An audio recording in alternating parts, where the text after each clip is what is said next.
সান মারিনোর বিপক্ষে ম্যাচ সামনে রেখে দেশের মাটিতে শেষ দিনের মতো অনুশীলন করছে বাংলাদেশ ফুটবল দল।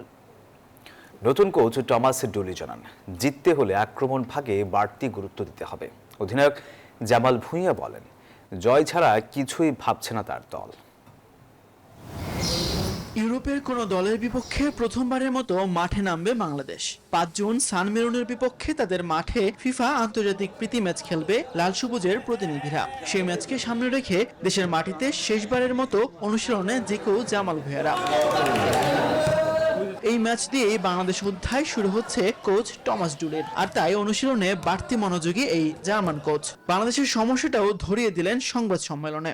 যুক্তরাষ্ট্রের 1 নম্বর জিম চেইন গোল্ড জিম এখন আবারও বাংলাদেশে। বসুন্ধরা আবাসিক এলাকা ও বসুন্ধরা সিটি শপিং মলে। আমাদের মূল ভাবনা হলো আমরা ফুটবল খেলবো, বলের পিছনে দৌড়াবো না। রিসিভিং একদম নিখুঁত হতে হবে, সবাইকে একসঙ্গে প্রেস করতে হবে। মাঝ মাঠের একজন খেলোয়াড়ও যদি প্রেসিং এ অংশ না নেয় তবে পুরো চেষ্টাটাই বৃথা যাবে। সাবেক কোচ হাভিয়ের কাবরেরার অধীনে খুব বেশি ম্যাচ খেলা হয়নি অধিনায়ক জামাল ভুঁইয়ার। কোচ অধিনায়কের সম্পর্কটাও তেমন ভালো ছিল না, তবে ডুলিকে বেশ পছন্দ হয়েছে এই ডিফেন্সিভ মিডফিল্ডারের।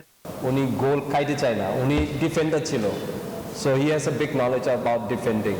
সো আই থিঙ্ক আমার ডিফেন্ডার জন্য এটা মানে খুব খুব ভালো, আর উনি আসলে খেলোয়াড় ছিল।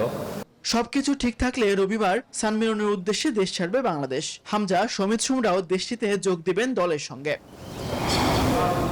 তাসবিহ শহরন, নিউজ 24, ঢাকা।